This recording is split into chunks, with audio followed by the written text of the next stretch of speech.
We begin today with WikiLeaks co-founder Julian Assange, who has shaken things up at the United Nations General Assembly. Speaking via video link from the Ecuadorian embassy in London, Assange addressed the assembly last night.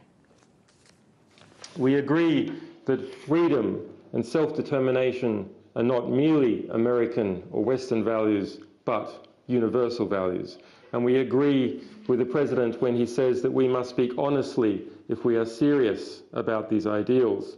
It is time for President Obama to do the right thing and join the forces of change, not in fine words, but in fine deeds. Assange covered a lot of ground condemning the treatment of accused whistleblower Bradley Manning, to calling out President Obama for cracking down on WikiLeaks while hailing free speech in the Middle East and the Arab Spring. This information has just been released that suggests the U.S. has declared Assange enemy of the state. Assange has been holed up in the Ecuadorian embassy in London for 100 days now, as the UK threatens to arrest him the moment he sets foot outside of the building. Today, the foreign ministers of Ecuador and the UK met in hopes of finding a resolution to the diplomatic standoff. For more on these latest developments, WikiLeaks spokesperson Kristen Hrafson joins us now from New York. Kristen, thank you so much for joining us. So these declassified documents, they were obtained through a Freedom of Information Act request, suggest the U.S. has declared Assange an enemy of the state. What are the implications of this, and what does this mean for Assange?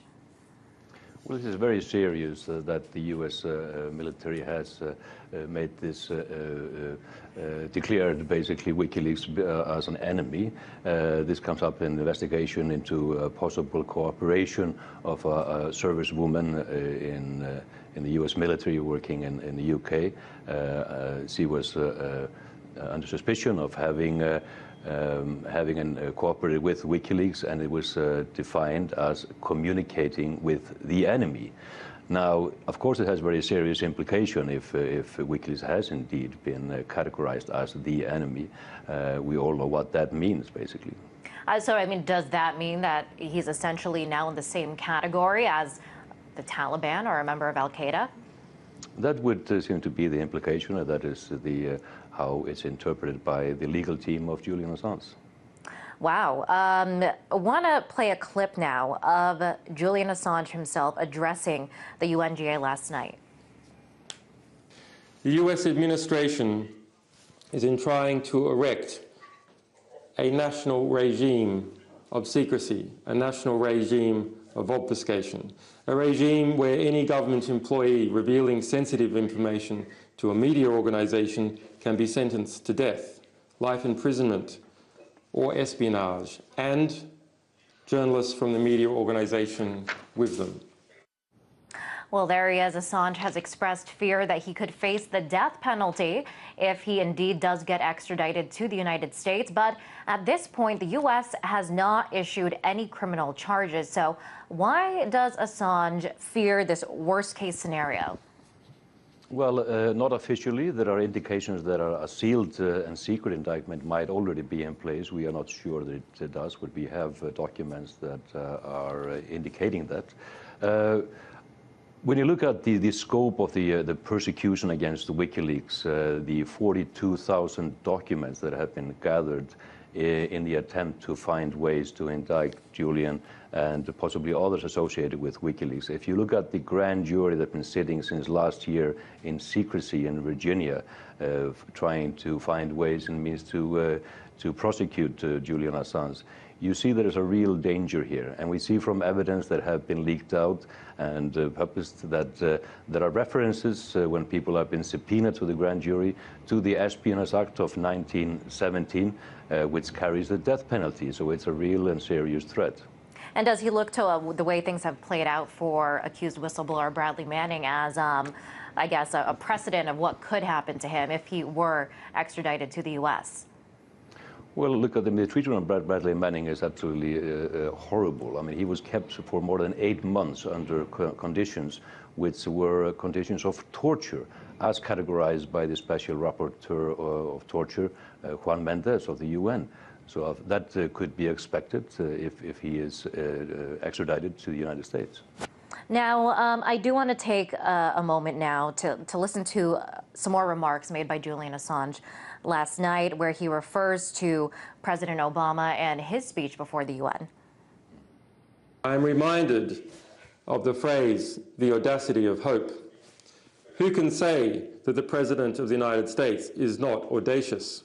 Was it not audacity for the United States government to take credit for the last 2 years of progress? Was it not audacious for him to say on Tuesday the United States supported the forces of change in the Arab Spring? Tunisian history did not begin in December 2010, and Mohamed Bouazizi did not set himself on fire so Barack Obama could be re-elected. All right, so we just heard Assange pointing to what he sees as President Obama being hypocritical when he advocates free speech in the Middle East.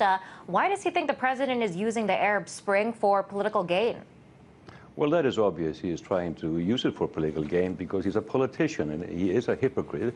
Because if you look at how the U.S. was supporting the dictators that were overthrown, Ben Ali regime in Tunisia and Mubarak in Egypt, they had full support of the U.S. government up until the last moment when it was obvious that they would be pushed aside by the popular uprising in this region.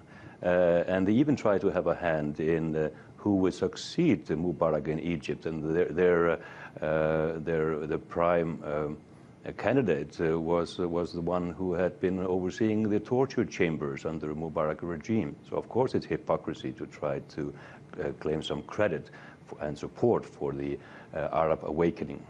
I want to get to an important meeting that took place today between the Foreign Secretary, William Hague, and his Ecuadorian counterpart. Was there any progress made in this diplomatic stalemate that has been ensuing for the past 100 days?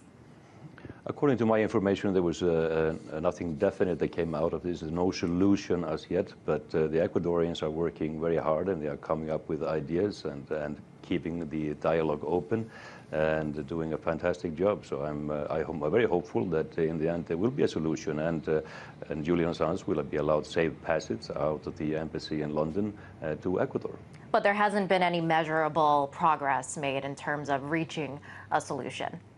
Not to my knowledge, but as long as people are talking and as long as the UK government is not threatening to storm the embassy in Ecuador as they did in a few weeks ago, that can be called progress. Okay, here we are. Assange has been holed up for 100 days now. Surely that is taking some kind of a toll on him. How would you describe Assange right now? Well, I mean, I met him in person in London a few days ago, and he's in good spirits, and he's holding out pretty well. He's been taken care of, and he's very busy, of course, working and keeping a strict schedule. But of course, it takes a toll to be locked inside for all this time. But he is a strong man and determined, and he can hold out for a long time there. Now, would you say that he's remaining hopeful? I mean, how does he see this playing out? What options is he looking at? Well, I think he is hopeful that there will be a solution on this, and I think I share his hope, and that is what we all share in WikiLeaks. We hope that justice will prevail, and that's what keeps us strong and keeps us going. All right, Kristen, really appreciate you coming on the show. That was You're WikiLeaks spokesperson, Kristen Hrafson. Thanks for having me.